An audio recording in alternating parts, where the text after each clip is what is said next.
What is going on, everyone? Welcome to Sixers Postgame. Sixers go down 105-95, talking reaction, top takeaways. Is Nick Nurse overrated? The Sixers opponents coming into today were a combined 3-13, and they just got rolled by the 0-4 Pistons. Joining us, he is Sean Bernard, at Sean_Bernard1. What's going on, man? Yeah, not a lot. Not coming in with my usual ray of positivity, I would say. That was a tough watch from just about start to finish in that game. Really got out of control a little bit in that second quarter and really just spiraled from there. Just felt like they didn't wake up. This was a lifeless performance from start to finish, and that's just unacceptable, particularly when they're on the heels of not taking the Raptors serious and that being a topic of conversation early on. So very frustrated with the amount of effort and the overall performance on the court today. Also, for the first time from Fox Sports The Gambler, you know, from the Beef Up Front podcast. What's going on, Ryan? Yeah, Sean, I think, summed it up best in one word: lifeless. That was a discouraging performance. I caught most of the second half. I wasn't able to tune for the first half, but from what I've heard, didn't really miss much. But disappointing. I think when you look at the roster, I'm sure we'll talk about it throughout, but when you look at the roster, this is a group of role players that were built to play around two guys that are still not in the lineup, and who knows when they are returning to the lineup. So they have to figure it out before they kind of dig themselves in to kind of too deep of a hole too early on in the season. But not much positivity to take away from this performance, but let's dive into it all. I'll throw it to you, Sean. That is like the $1 million question. Nobody is playing the role they will be with a healthy team, except for maybe Maxey and his minutes with the bench. Is this a waste of time, or is there a legit reason to be concerned right now? No, there's definitely legit reason to be concerned. I mean, like, we can I don't want to dive too much into like the nuance of like the phrasing of things and everything, but like if this plan is for Joel Embiid to rest, then there probably should be a game plan in place for what the offense looks like when he's not there, because that's going to happen a lot, and it doesn't feel like that's the case. I thought tonight especially, and I thought the most out of the 4 games so far, that there was a whole lot of just like standing around watching, a lot of just bad 3-point attempts where it was like step backs at the end of the shot clock, stuff like that. It wasn't generated looks for a lot of guys. And Tyrese Maxey looks like the only guy that can create for himself or others right now. And it's really frustrating that I don't know what you do because of that. Kelly Oubre, 5 for 14 from the field. Caleb Martin, 2 for 10 from the field. Those are guys that just have to be better than that if this team's going to stay afloat. Caleb Martin, I'll especially say, I hate to say it, but I've been disappointed. And I think tonight especially with just like, he's the type of guy I thought could slot up into a role and kind of be an innings eater for this team, fill things. That just hasn't been the case for it. So it's frustrating. I wouldn't go as far as say it's a waste of time, but absolutely frustrating for this team. I'm still willing to give it 10 to 12 games until I start to be like, hey, this is my opinion on this team. But it looks bad right now, guys. It looks really bad. Guys, if you're watching us live, please be sure to comment. Anybody that had to live through that deserves an award or something significant, because that was brutal. We've got Tech. What's going on, Tech? Bum Tobias had 15 boards. Poetic Justice concerned. We have a play-in team. Hopefully, and that's a legitimate. I don't think that's like a joke. Like they are probably not even a play-in team right now. They're probably one of the a tanking team. I think their pick is what, protected 1 through 6. Correct. Yes. So no Cooper Flag, or I guess they could potentially enter the Cooper Flag sweepstakes. Sixers are a disaster of a franchise. What's going on, Phil? Make sure you check out Trending in the AM, 8 a.m. Monday through Friday. Sixers offense includes 2 picks and a kick out, and a receiving player refuses to shoot. We're going to get into offensive takeaways. Great game tonight. Here's some highlights from the game. We'll get through this pretty quickly. Tyrese Maxey had a really good first quarter, I thought. 10 points. In general, like, he looked pretty solid at for the most part in this one. Here's Kelly Oubre. Kelly Oubre going downhill is fun, but I thought he struggled as well. Like, his issue with, I guess, lack of passing was really evident tonight. Just does not pass. Anyway, really struggling shooting the ball as well. More Maxey, carve it up, hitting a nice acrobatic floater and one. Nice finish. This I is think the big thing with Maxi is like, especially in this stretch, whoever knows, because we obviously don't, with George and Embiid being out. These are the games that in the past he would step up and be like, all right, that's the young, charismatic young kid. Now you're in the league for 4 years now. You're a max player. You got to be able to step up and will your team to games and wins in these type of situations. Like with the two big dogs down in front of him, he's got to be able to step up and earn that money. I mean, 12 of 25, 2 of 10. I understand bad games happen, but against the Pistons of all teams, like if you're going to show up like that against Boston or against the Thunder, that's more, reasonable. But these are the type of games that he needs to will this team to wins. And I'm sure he's going to be one of the first people to say that, because he said multiple times before, we can't just be like, oh, Joel's not playing, it's okay to lose. Like that can't be the mindset. Yeah. And that's more so like a process type thing where it's like, all right, it doesn't matter. We're just going to go out there and play. We're without our best player. Yeah, I thought he did some more driving, kicking, which was nice today. That's the big area that I've been wanting to see from Tyrese Maxey. Any thoughts, Sean, on Tyrese Maxey? We might as well just jump into this thing. Yeah, I mean, I don't want to crucify him because I thought overall he was pretty good today. It's the lack of nobody else, and I get, like, Ryan, you're absolutely right about the point there, that for this calculation to work, for this load management or ramp up period or whatever the phrasing you want to use is, if that's going to happen and Joel's not going to play, then Tyrese, you got to be able to mow down teams like the Detroit Pistons. We've seen this team now lose to the Raptors and now lose to the Pistons in pretty concerning losses, I would say. For Maxey specifically, I was encouraged by the playmaking today. I thought he did a nice job getting downhill at times and attacked the rim at a pretty good rate. The three-point shot obviously did not fall from there. 2 for 10 is not good enough. But I thought there were some tough looks that he was getting, forced into step backs. Got to the mid-range a decent bit in the second half, which is pretty new to him. That seems pretty clearly like something he added and worked on this summer. I'm giving Maxey essentially a pass because of the lack of nothing around him, but I agree with the overall principle. I thought defensively is really where they lost things tonight. Yeah, I think the pretty consistent pattern we're seeing right now is even when guys are open, they're not shooting the open shot. A lot of pump fakes. Led by my man Caleb Martin, who continues to let me down. Here's his shot chart tonight. Good to see Maxey get some green there around the basket. It's been a struggle as teams have been triple teaming him, and basically it's been a shit show. Everyone else but Tyrese Maxey. Got Daniel in the house. Where's Ish Smith? I have no idea. Is he still on the Pistons? Is that a thing? I have no idea. I believe he's coaching somewhere these days. Is he? Yes. Shout out to Ish Smith. We already got that. All right. Let's get into. I don't even know. Sean, lead us off, man. Where do you want to take this thing? I don't even know. I'll be positive here. Jared McCain, baby. Yes. All right. Jared McCain needs to play That's over where Eric. my head was at, too. Yeah.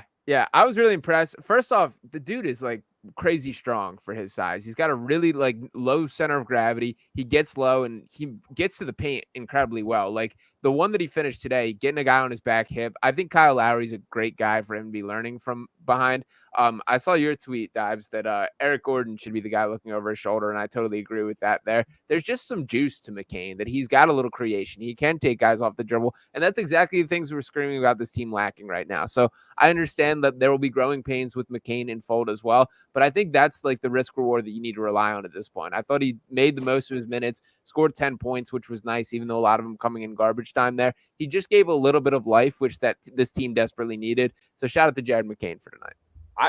He's a guy that can actually dribble and make a spot up three. He's not afraid to let it rip, attack the paint, get to the free throw line. I like his movement. Like, of all the guys tonight, I thought his movement was the best. He seems to know how to get into space pretty easily without a lot of effort. He's still small, but yeah, he's one of the few guys on this team that knows how to dribble and attack the basket. He really impressed me. Some of his shots didn't fall tonight, but let this guy play. Live with the mistakes, man. He's going to help you down the road. Any thoughts on Jared McCain, Ryan? Yeah, McCain was definitely the one bright spot, I thought, throughout the second half. He played a pretty good amount in a row. I want to say he was in there for like a 12 to 13-minute stretch.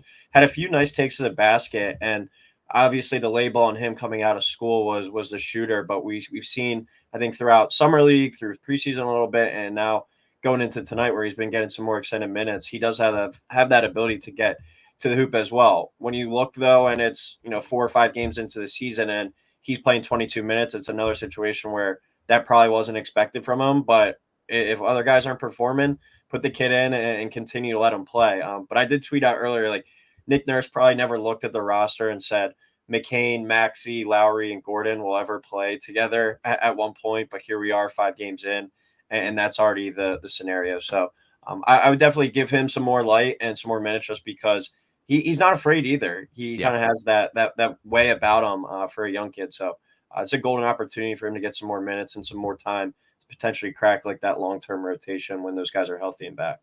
He plays bigger than his size. Yeah. That's the one thing I'll give him credit for. Do you think he can play with Maxey at all? I do. And he's fearless is like one of the words that I continue to use describing him. I'm curious, like we're going to have a little bit of a similar conversation that we've had for Maxey as far as what's his fit as like a point guard / shooting guard / combo guard or where exactly they slot into that. McCain specifically, I can speak to was more of a traditional point guard for like his upbringing in his high school years and things like that than I think was the case with Maxey. Maxey always a little bit more of a score first guy. But for McCain, like I think a lot of times we get too caught up in like size. Like Jared McCain was considered a good defender despite being 6'3". There's guys that are taller that are worse defenders, and it's not exactly, I guess, linear with that type of thing. So I'm optimistic that McCain and Maxey can share the floor in the long run. It'll be some growing pains in the short amount of time for sure. Yeah, I thought his defense was solid against Cade Cunningham on a couple possessions. He competes. He does. I'll give him a shout out for that. Sixers should sign all 3 of you to Exhibit 10 deals. We'll show more heart than anybody out there. Sign me up. Got to trade KJ for Kuminga. I don't know, man. Before we get into offensive takeaways, I feel like we need to talk about Nick Nurse quite a bit. Yeah. But you can't have, at least my take is you can't have Caleb Martin and Kelly Oubre out there at the same time right now. Like they are not shooting the ball well enough, and the offense is just dead to rights. Yeah, I mean, the thing is, like, who else is, I guess, where I kind of land on is a little bit of sympathy there. Caleb's got to fire shots, man. Like he's got to. Like that's kind of the book on him is you've done that your whole career. You got to let it fly, my guy. Like there was a couple tonight that he was just way too hesitant on. That's where things start to fall apart. When you pass up a good shot, you typically are not getting a better look than that. And that's when offense seems to spiral and go downhill. Thought that happened a ton tonight. And I do think Martin was one of the guilty culprits of it. I mean, Kelly, we know who he is at this point, that like he's at his best when he's attacking the rim, just being athletic and, being when he's quick decisions, attack straight line. That's when he's good. We did not get a lot of that version of Kelly Oubre tonight, that there was a lot of like fading away. He's getting way too comfortable with like not even like the short mid-range kind of area where it's like that fadeaway shot, which he's hit a couple of, but that's not like my favorite shot in the world for him. Like I want him going up, trying to dunk, finish around the rim. And I feel like he's phasing away from that a little bit. So both guys, I think, are sliding into a little bit of bad habits. And for the time being, I don't agree, or I agree with splitting them up. But like in an ideal world, if they play their best basketball, they should be complementary. Yeah. Caleb Martin, man, he was one of my favorite guys. My pickups this past offseason, but it's just nuts how you see a guy just kill you with the heat, and then he comes here and just forgets how to shoot. It's just a tradition. It's unbelievable. Again, like Sean said, let it rip. Yam says, I'm still pissed they drafted him over Dalton Connect. I will say McCain has looked better. I don't give up just yet. Jared McCain is looking better and better since preseason. Look at Joel, man. What an inspiration. Caleb Martin's giving me Wilson Chandler vibes. Drummond not being a threat on offense is killing this team. That's my problem because the lineups are so rough right now. Yeah. Because you have, I know we're getting into like defensive takeaways, but you have Yabusele who can't play the 5, and you just get eaten up in the paint. And then you have Drummond who has 0 offensive game, and you get carved up, you get destroyed offensively. I don't know which one's better or which one's worse. Yeah. Ryan, do you want to jump in on this? Yeah, like that. The lineup of it was the late in the third with Yabusele along with the four guards. Kind of that's when Isaiah Stewart had a couple offensive rebounds. They were able to cash in on some threes. I think and it's hard to say it now because we're so early in the year. But like I'm definitely not pressing the panic button because this was a roster that was constructed mainly around two guys or three guys if you want to include Maxey. Like you're not in a perfect world, you're not having games where Kelly Oubre's taking 14 shots and Caleb Martin's taking 10 shots. There's reasons why those dudes were available on the deals that we got them. That's not their role.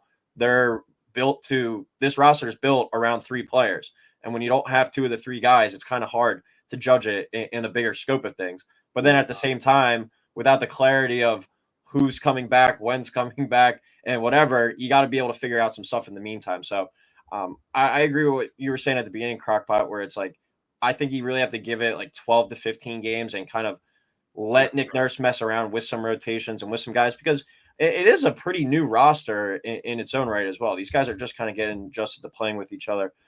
But it hasn't been encouraging so far, but you got to keep the bigger scope of the game in mind. It's about to turn November this weekend. There's a lot of ball still ahead, and it's a really long season. Yep. Yam says I want more minutes with Yabu at the 4. I agree, and I think he's going to be awesome with Embiid whenever that happens. Yeah.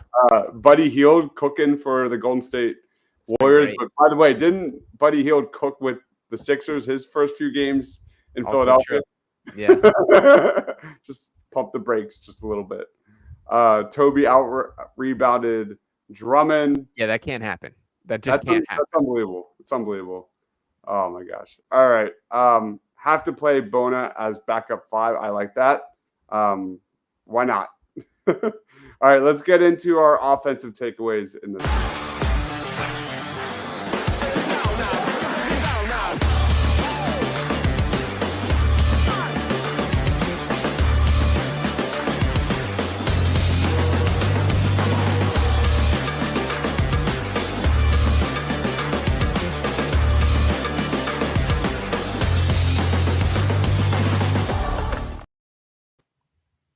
Offensive takeaways. This is more so about Nick Nurse.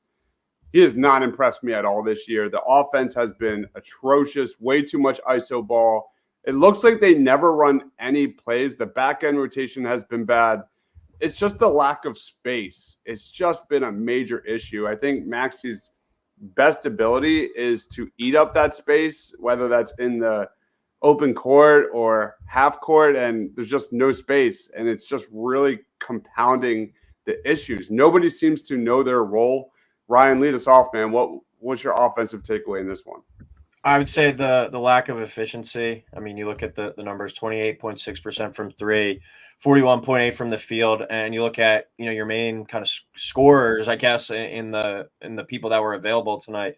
12 of 25 from Maxey, 2 of 10 from Martin, 5 of 14 from Oubre, and then McCain in there at 3 of 9 from the field. No one was really efficient, and once again, you're playing the Pistons. It's not like you're playing some elite defensive unit. So a lot of hugging the perimeter too, I think, was one of the main kind of takeaways, and they were kind of running guys off the line. That's where you saw McCain kind of be able to get to the hoop a few times, I thought. But there was no real motion or anything, just a kind of lackluster offensive performance. And I think the game plan was, all right, let's let Tyrese hopefully bail us out and carry us to a win here with a 40-point performance. Not good enough, man. That's the shit I expect from Doc Rivers. Yeah.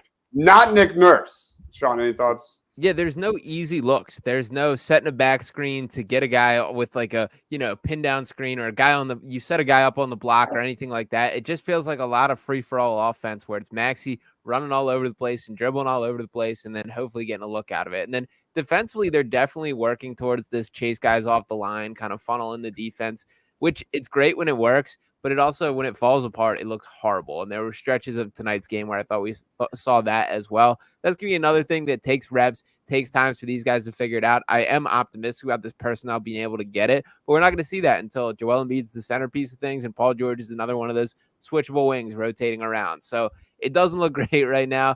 It is tough to judge, and I'm trying to keep that in mind of it's not going to make sense until the two superstars are here. but I do think Nurse has really fallen short as far as raising the floor of this team. And there isn't like the just go-to options for offense that every team should have. And when you look around the rest of the NBA, like every team has got those. Like I've been very impressed with the Lakers, who I knew have been blown out today or lost to the Cavs today. But like the sets that they get to just give like Anthony Davis touches and things like that, it doesn't feel like there's that button in the Sixers offense right now, which that's completely an indictment on Nurse.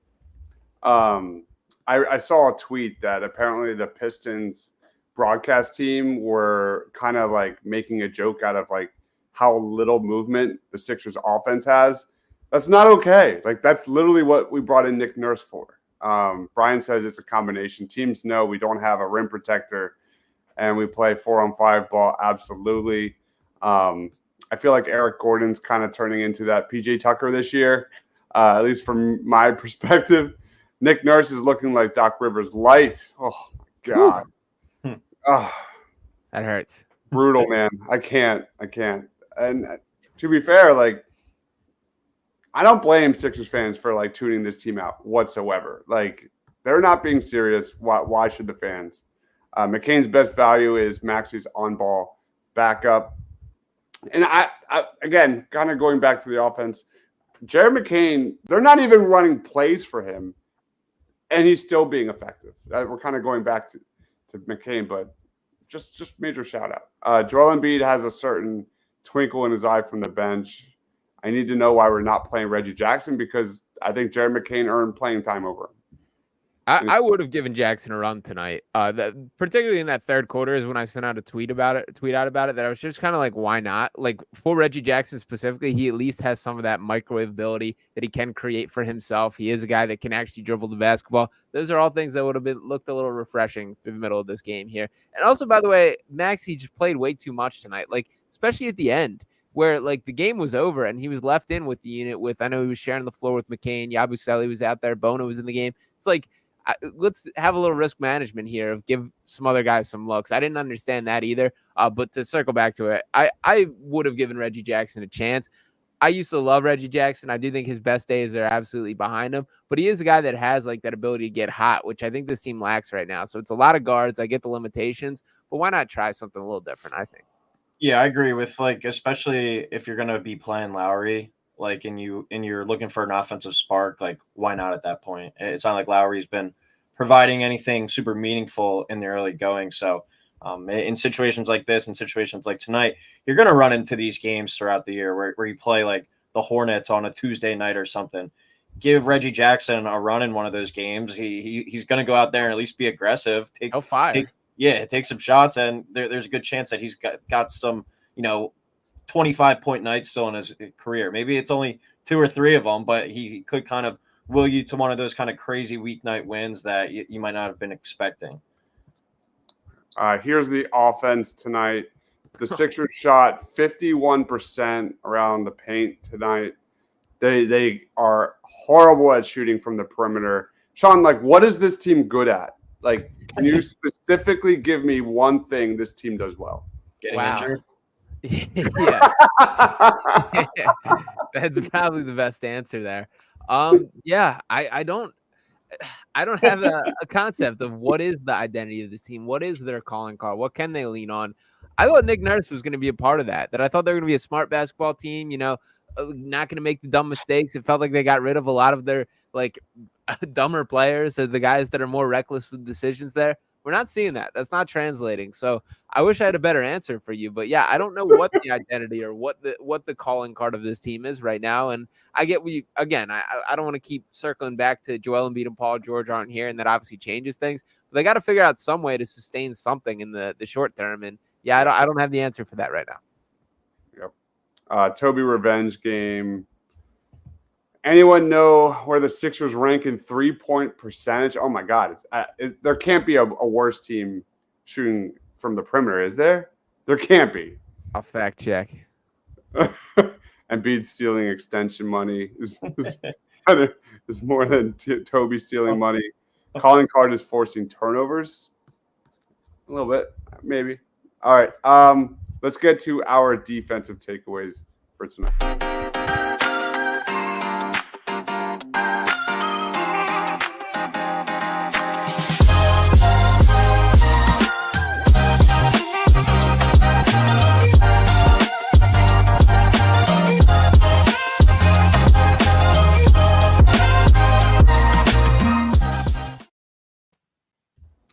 let's get into defense. We have one more comment. Yam says there's no offensive sets, no heart, lack of intensity. We all know these games without PG and Embiid are going to be hard, but this team needs to play smart, play with fire. That's the coach. Absolutely agree. Yeah, that's the take. Let's get to defense. Anybody have any defensive takes? Again, just going back to the offense, as bad as the offense is, I think the defense is right nearly as bad. Wide open lanes to attack the rim. And I don't really know what the answer is other than maybe giving Bonus some opportunity, but there's no rim protection on this team. Yeah, and just to check in, the Sixers are officially the worst three-point shooting team in the NBA. 27.5% as a team right now. So, yeah, that is 30th in the NBA. As far as the defense goes, I do like this comment saying the calling card is forcing turnovers. I do think conceptually that is what they're supposed to be, that it is this swarming, these rotations. They played a lot of like zone today, particularly like the 2-3 zone, which you don't see a lot of in the NBA, especially nowadays. It's clear they're trying to chase guys off the 3-point line. And what's very interesting to me is like there's kind of this internal battle across the NBA right now about how many 3-pointers are being attempted. Last season, the Boston Celtics broke the record for most 3-point attempts per game on average as a team. There's 6 teams in the NBA that are shooting more than that number already. The Celtics being one of them at over 8 more 3-point attempts per game than what they produced last year. So this is a league-wide thing that they're just letting it fly from the perimeter. I think the defensive adjustment of that, something the Sixers are leaning into, is very clearly chasing them off the line and not allowing those attempts. That the simple math of 2 is worth less than 3, that you're going to shift them into kind of a mid-range shot rather than a 3-point shot. Now, that there's kind of the higher ceiling and lower floor when that's your style of defense, that when the rotations are sharp, when guys know where they're supposed to be, when everything's going smooth, it looks great. It's very effective and can put a stop to an offense, but the wheels can fall off way easier than just traditional man defense or what you see from kind of more standard defensive sets. So I thought there were a lot of portions of today's game where it fell apart. I think that's kind of the battle of them figuring things out. This is a very new team. These are new guys that haven't played together a ton. I do think that is their ideal like identity as a team, to be one that forces turnovers, plays those tight rotations, but it's just not fully coming together right now. Yeah, it just shows you how impactful Embiid is for this defense. Sure. It's unbelievable playing that Batman role. Just everything funnels to him, and he just masks so many issues. It's unbelievable. Ryan, any thoughts before we get into play of the game? I'd say just cleaning up the effort on the defensive glass. 12 offensive rebounds they allowed tonight.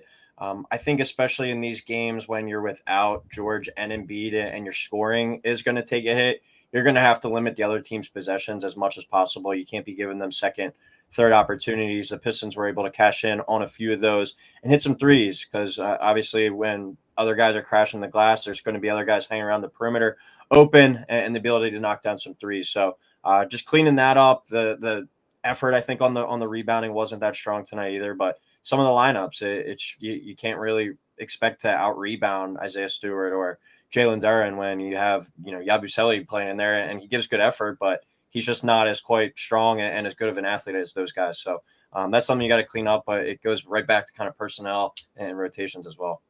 By the way, I liked Isaiah Stewart. Is that guy remotely available, Sean? Is that? There's actually a pretty good chance that he gets squeezed out of the Detroit front court. They got a lot of bodies right there. That doesn't seem to be the guy that's super high in their pecking order. Duren's a guy I think they're a little bit more invested in. There's a lot of bodies down there, so certainly a chance. He's a lunatic, man. Like, I mean it mostly in a positive way, but he also like loses his top very often, that guy. So he's got a temper to him. We've seen him chasing down LeBron as he's bleeding down his eyes and all these other things. So he will lose it. You never seen that clip, Dives? No. I'm gonna find it here, but it's a viral meme. It's big all the time. Maybe I've seen it. But there's a chance he becomes available. To short answer your question, I've only seen him a couple times, and definitely fits the bill for sure.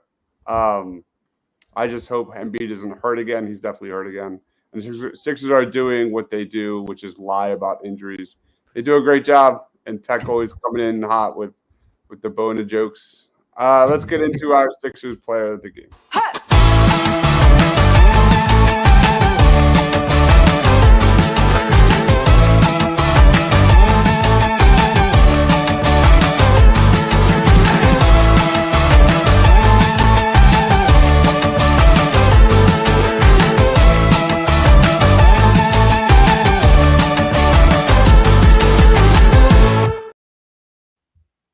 getting annoying watching these stingers with Embiid and Paul George, and we're not able to talk about it.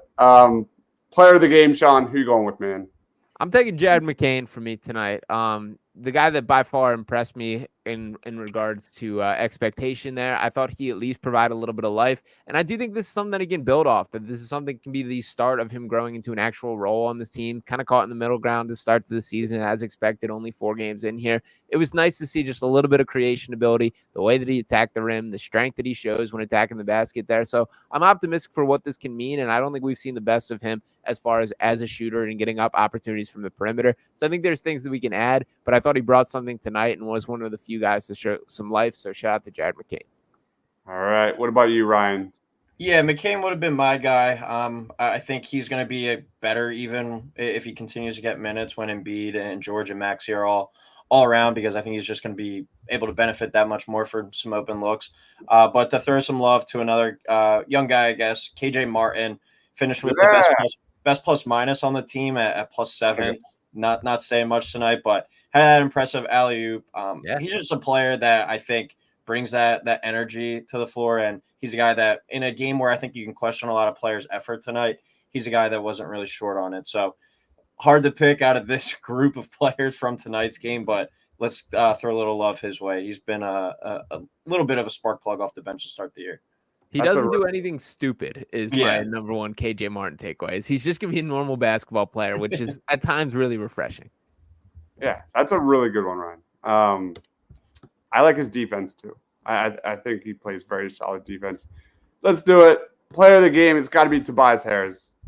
Pistons, head coach Jamie Bickerstaff. Now tonight's starters. At 6'4" from Purdue, number 23, Jay Ivey. 6'5" from Michigan, number 8, Tim Hardaway Jr. 6'8" from Tennessee, number 12, Tobias Harris. 6'6" from Oklahoma State, number 2, Cade Cunningham. To be fair, that's like started out so well. Like he was missing shot after shot from the perimeter, and then I thought he had a pretty solid second half. Like he had some big buckets, especially around the paint. Give me Tobias Harris as my player of the game, as I made text tonight. Just sucks. Let's do Sixers game in 3 words or less. Sean, how would you describe this one before you do plugs and wrap this up? I think my last time I did this was get healthy soon. I think I'd just change it to change the channel right now. my Sixers 3 words or less. Yeah, I'll lock in change the channel. Change the channel for Sean. What about you, Ryan? I'll go with give it time. I think it's fair with the roster that was constructed around 3 guys that 2 are missing. So no reason to panic yet.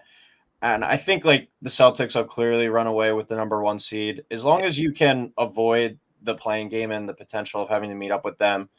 Sean, you said it before. Just get them there 95% healthy with a chance to make one run, make one trip to potentially face the Celtics in the Eastern Conference Finals and see what you have from there. So don't panic yet. We're 5 games into the season. It hasn't even turned to November. Nick Nurse, overrated. That's the theme of tonight. I don't know what he's doing. Like, I don't even know how you could be this unprepared for this team. So I know Embiid runs a lot of the offense, through that pick and pop in that, elbow area, but still and if he hasn't been practicing, that was literally the entire goal of this season, was to have an offense outside of Joel Embiid, and this is what we're doing. I'm just baffled. Yeah.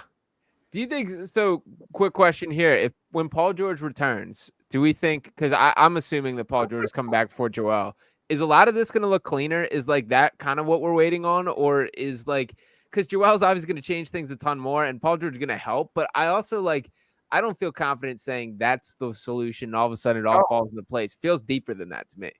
Yeah, I feel like Embiid possibly, but not Paul George. I don't see how he changes all the ball watching we're seeing in this so far. But at least another guy that's able to get his own shot and actually make it, not just forcing up junk. So I mean, I think the offense will definitely take the lead, but yeah, I mean, it comes down to whether or not 21 is able to ever play basketball again. It sounds like. Yam says it's like Nick Nurse doesn't care about these games. I think they're just That's a loss. they're going to take and harness every single game they get out of Joel Embiid and make sure it's with Paul George. That's my feeling right now. Tech says no slips, pin downs, back doors, so frustrating. Knee's not re-injured, but the knee is unstable. I think there's reason to say that Joel Embiid might not ever be fully healthy going forward. I think there's real reasonable concern for that. Let's wrap this up. Ryan, lead us off, man. Final thoughts, plugs. Not much. Just let's not panic yet.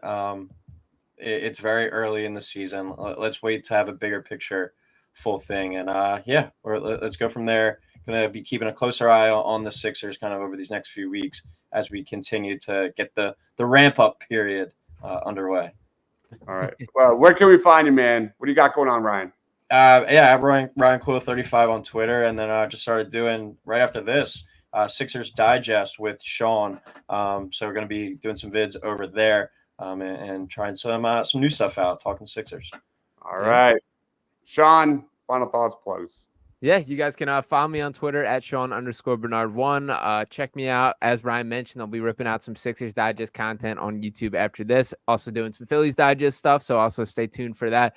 We'll, as usual, be around Fox Sports The Gambler on those airways, recording with Brace just about every day now that the swing of things, the NBA season and college basketball start up next week. So plenty going on there. And also check out my work on DKNetwork.com. So a lot of NBA content coming out for player props and stuff like that and all the breakdowns that they throw my way. So Twitter is the best way to follow along at Sean_Bernard1. All right, guys. Thank you everyone for watching. We'll be back for next Sixers post game one last time. He is Ryan Quill 35 on X. Go check out all of his work at Fox Sports, The Gambler, and Sixers Digest. And Sean, you might not know him. I don't know. You're just a little low-key Sixers follow there at Sean_Bernard1. For Ryan, for Sean, for myself, stay awesome, everyone.